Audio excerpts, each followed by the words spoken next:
Welcome. I am the Essay Doctor, and I'm here to answer your questions about essays. Some of these are questions my students ask me. Some of them are questions I get asked on Quora.com.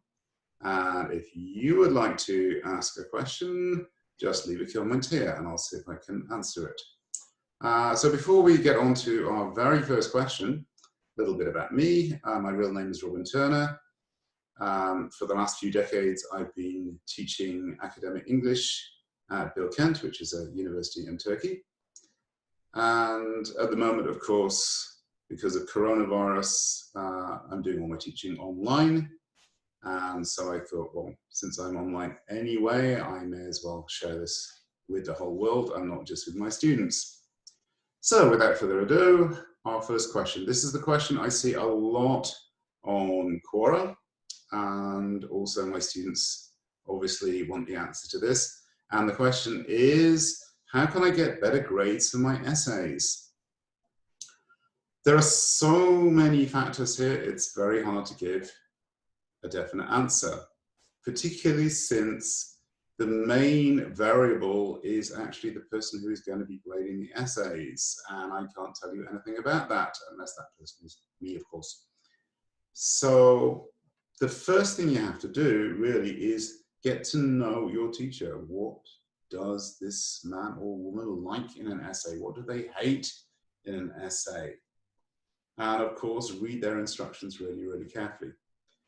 Apart from that, I've tried to take the most valuable part of all the different things you can do. Like, you may be familiar with the 80-20 principle, where like 20% of what you put in accounts for 80% of what you get out. And so I try to work out an 80-20 principle for essay writing. And in other words, what are the 20 things you could do to improve your grade in an essay that will account for most of the actual improvement? And I boiled this down to 3 golden rules. So here we go, the golden rules of writing. Answer the question, the whole question, and nothing but the question. Pardon the legal language here, but I couldn't resist it. Secondly, cite everything. And finally, of course, check your language carefully. Now, all of these sound like no-brainers, with the possible exception of number 2, because not all essay writing situations require citation, but particularly if you're writing in a high school, often they don't require citations, but usually you do. And even if you're not asked for citations, it's usually a plus. If you put it in, you get like extra brownie points if you put in citations. So let's look at these in detail one by one, because although they look simple, the devil is in the details. So the first one, answer the question, the whole question, and nothing but the question. I've talked to a lot of people who grade papers, not just English teachers, but professors in faculties as well. And this is the thing they complain about the most in students. Students don't answer the goddamn question. What they tend to do is, rather than answering the question that is given to them, they answer the question that they feel should have been given to them. Unfortunately, you don't get a choice. If you get a question, then you have to answer it. By question, I don't mean it actually has to end in a question mark. It could be an imperative, like discuss X, Y, and Z. Compare P and Q. But we're still referring to these as questions. Okay. Breaking this down. Now, this doesn't actually answer the question, but it does make it clear that you are answering the question. Have a clear thesis statement. So you may be thinking, like, what the hell is a thesis statement? Or you may be thinking, oh my God, thesis statements. Again, depending on your experience in writing classes. Later on, I plan to have an episode on thesis statements, what they are, how to write them. But for the time being, let's just say that a thesis statement is 1 to maximum 3 sentences somewhere in your introduction, usually at the end of your introduction, that gives the reader an idea of what you're talking about in the essay.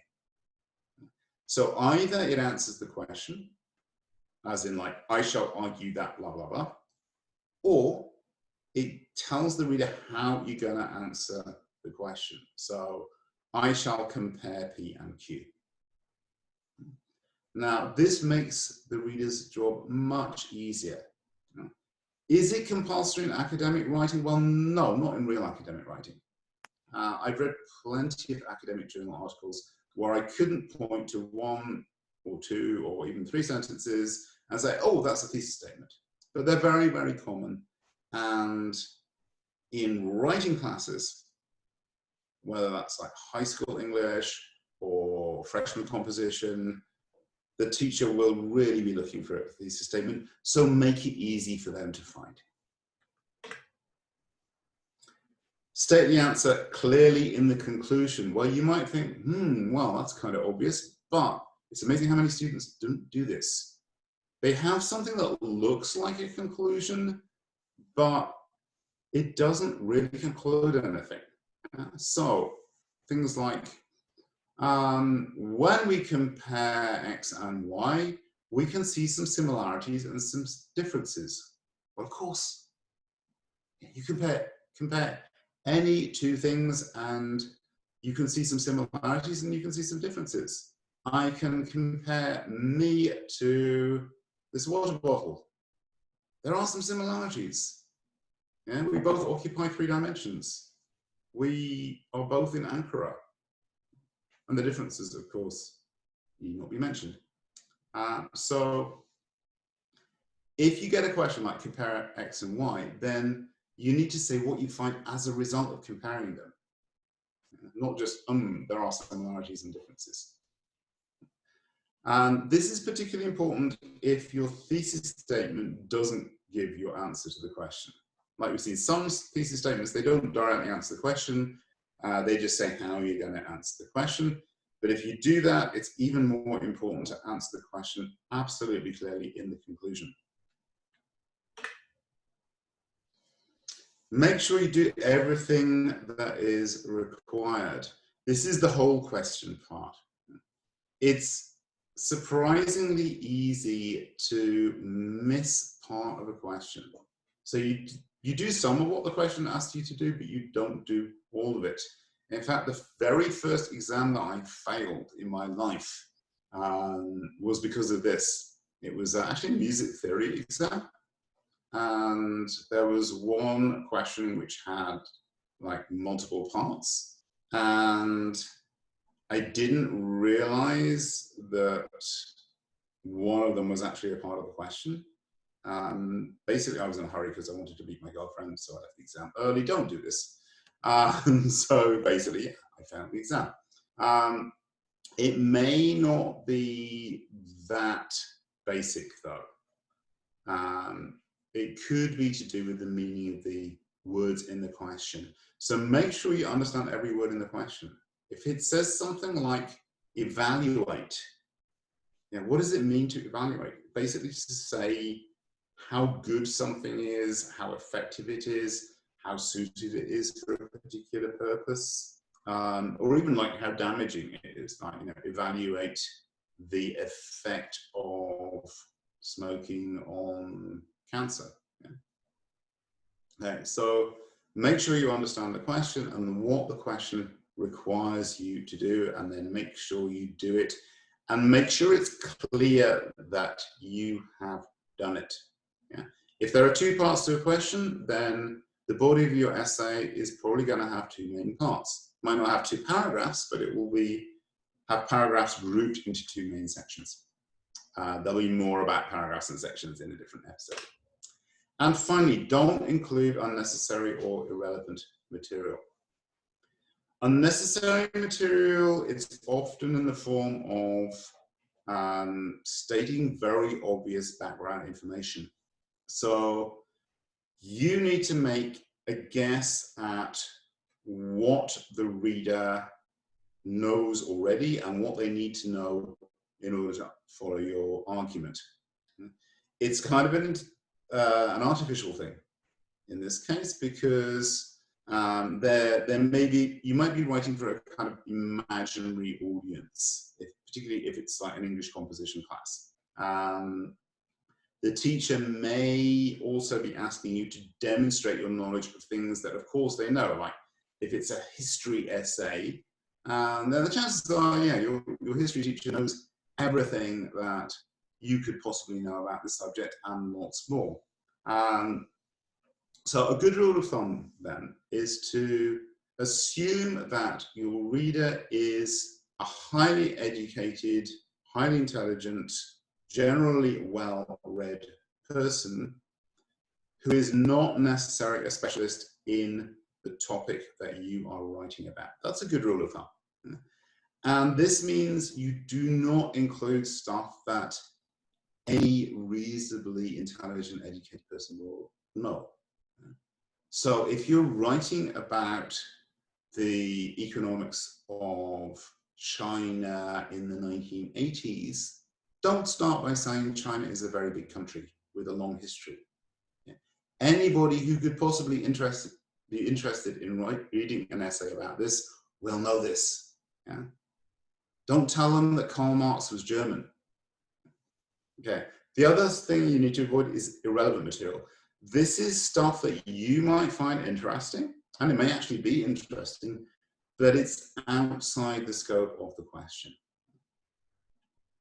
Again, this is the thing of students answering the question that they think they should have been asked rather than the question that they were actually asked. It's very tempting to get off topic and write stuff just because it's interesting and it sounds cool when you write about it. I do this myself all the time. This is why when I'm writing stuff for publication, I go through it ruthlessly after my first draft and cut out all the stuff that isn't really necessary to make my point. Finally, about questions, of course, that sometimes you're not actually given a question or a detailed task.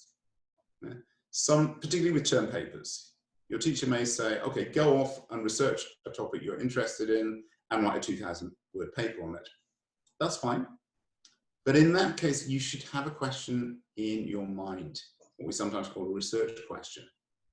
If you don't have this, it's very dangerous because your paper could just wander around a subject, just writing a bunch of things that you think are interesting, but not have any real focus.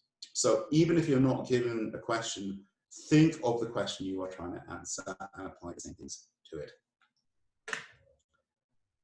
Second golden rule, cite everything. Okay, I'm exaggerating here, of course. You do not need to cite every single sentence, but it basically means cite everything that needs to be cited. The easiest way to say this is to say what doesn't need to be cited. The only things that never need to be cited are your own opinions, your own data that you've collected. Obviously, if you do a survey, you don't need to cite SurveyMonkey. Or things that are well known within the field you are talking about. This comes back to what I was saying before about like guessing the level of knowledge that your imaginary reader has. Yeah? Not your actual reader, your imaginary reader. Okay? So if, for example, you're writing a paper about biology, yeah? A sentence like, let's see, protein can be converted to glucose in the liver through gluconeogenesis. That is something that's very well known in fields like biology, anatomy, nutrition, and so on. In that case, you would not need a citation. It's not general knowledge. Ask the average guy in the street, what is gluconeogenesis? They wouldn't have a clue. But you can take that as something that is common knowledge in your field. Yeah. Or if you're writing about history, you don't normally need a citation for a date. A good rule of thumb is if it's in Wikipedia, it probably doesn't need a citation. It does when you're writing in Wikipedia, but Wikipedia generally gives the consensus view, unless it's presented in Wikipedia as somebody's So what does need citing then, what is left, is any opinion or any information or theory that is associated with specific people. Might not just be one person, a lot of different people might have said this, but if it's things that can be pinned down to a certain person, then it needs citing. When you're citing things, a common tendency is just to use quotation for everything. So you have like, according to Jones, blah, blah, blah, blah, blah, citation. It's not bad, but please also paraphrase, which means rewriting the same information in your own words. And above all, summarize, which means extracting the most important information out of a long text and stating it briefly. If you look at academic papers, find the citations, and then you'll find that most of them are summarizing entire papers. So Jones, 1995, found that blah, blah, blah. What I gave when I said 1995 was an example of an in-text citation. So all quotations and also all paraphrases or summaries, anything that we're talking about here requires a citation in the sentence. How you do this will depend on which citation format you're using. There are hundreds, literally hundreds. Common ones are things like MLA, Modern Languages Association, APA, American Psychological Association, Chicago Manual of Style, Oxford, Harvard, and so on. They boil down to two main types, parenthetical citation and footnote citation. I don't have time to go into those. Basically, whatever the citation format that you are asked to use it, find out how they do it. And what do they require? They'll almost certainly require a page number. They may require a date as well, as in the example I gave. If you are not required to use a specific citation format, just find one that you like. I recommend MLA because it's very simple, it's very easy to use. Or on aesthetic grounds, I like Chicago Manual of Style because it's a footnote system and I like footnotes. But normally you'll be asked to use a specific one, so find out what it is and learn it. And related to this, you need a list of your sources at the end. It's sometimes called works cited. For example, in MLA, they say works cited. It's sometimes called references. That's what APA uses, for example. And again, it needs to be a standard format, and it needs to be the same format all the way through. Sometimes I see students who do their in-text citations in one format and their works cited list in another. That does not look good. There is software that can help you do this. Cite This for Me, Citation Machine, and so on. Again, I will probably do an episode about citation databases and fun stuff like that later on. But that's the most important thing, is that you do actually cite everything that needs to be cited. And the last one, check your language carefully. Again, this sounds like a no-brainer, but it is surprisingly hard. So I have submitted things for publication, which I checked several times, which were peer-reviewed and checked again by me after peer review and sent to publication. And then I noticed a mistake. Happened to me quite recently. A book chapter, I finally got back the published version, and I had said that one of my sources was published not in 2016, but in 216, i.e. during the Roman Empire. So there is always the possibility of making errors. It doesn't matter how good your language is, how experienced you are, you will make errors. And if your native language is not English, then you will certainly make errors, plenty of them. So the first thing to do is to find out what mistakes you're likely to make. Again, particularly if English is not your native language. Look at feedback you've had from previous essays. If, for example, you speak a language that doesn't have articles like at, the, then you will almost certainly miss out articles when you need them or put them in when you don't need them. Yeah? So languages like Turkish, Chinese, Polish, these do not have articles like English does. But also languages that do have articles like French often use them differently from English. So, for example, in French, they love articles. They put articles in everything. Even put articles in front of people's names sometimes. So be careful, the rules may be different. Punctuation, on the other hand, is something that native speakers have problems with as well. So whatever your native language, check the punctuation. It's hard because there isn't always agreement on what is correct punctuation. If you're curious, check out these long, pointless arguments about the Oxford comma. But it's enough, I think, to get the basic stuff right and pay particular attention to punctuation around linkers. By linkers, I mean any word that joins two things, conjunctions, and also adverbial linkers like however, on the other hand, and so on. The rules are different for different kinds of linkers.